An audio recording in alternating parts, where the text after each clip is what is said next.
Namaste, everybody. I am so happy Namaste. that everyone's here and we have a good quorum today. We are hosting this after a little bit of a gap. We had a big conference, we hosted around the 9/11, which was the Global Hindu Conference.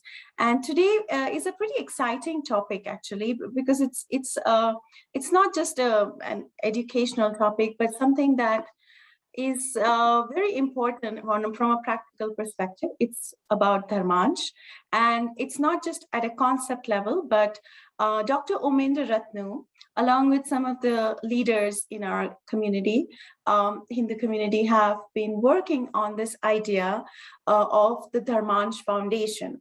So he will, of course, come and talk about it in a little more detail. And we've had many of the people that already are part of it and are helping support it and are part of the board and all of that. So I will let Dr. Omendra Ratnu, when he comes in, talk about that.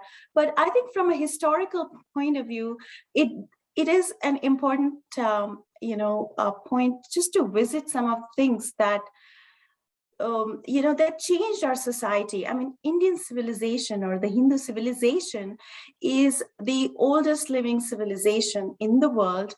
It is pretty much the only civilization that has survived the onslaught of colonization. And that was the topic of our conference, the red, white, and green. So basically the three forces, whether it was Islamic invasions around the world, after the Common Era started, Christianity also went into an expansionist mode.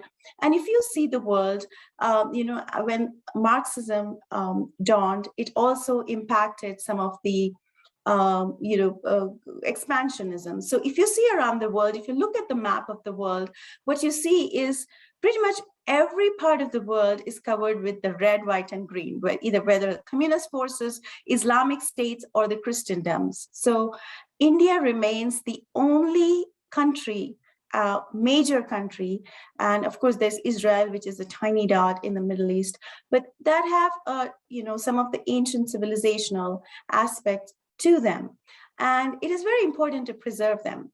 So Omiji, thank you for coming and welcome. I will just finish the introductions and hand over the floor to you. But I do want to go to the point of when the British colonized the world. When the British were colonizing the world, and if you know how the Native Americans were genocided, whether it was the Trail of Tears or various other ways that there was a genocide. In India, after the 1857 War of Independence, the British tried to do very similar things. The food was exported out of India, food grains, and the farmers were forced to focus on cash crops like indigo, like cotton, like tobacco and tea, and they're not allowed to grow food grains on their farmland.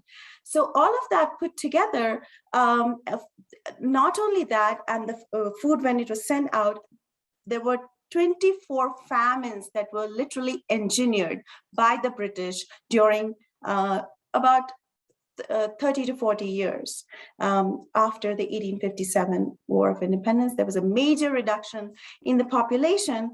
But one of the things that the British were always worried about was the fact that people still kept helping each other in India.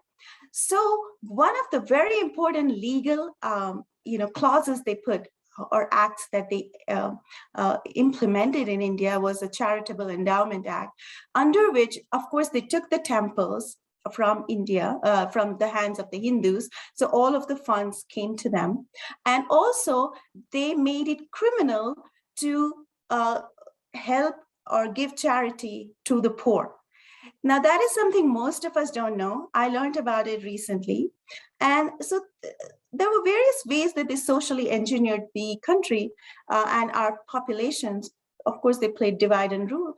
But this was a very big change in the way the Hindu civilization, which has always been, cohesive, which was always helping each other out, they stopped giving alms, giving donations, and whatever money was given to the temples was taken away by the British.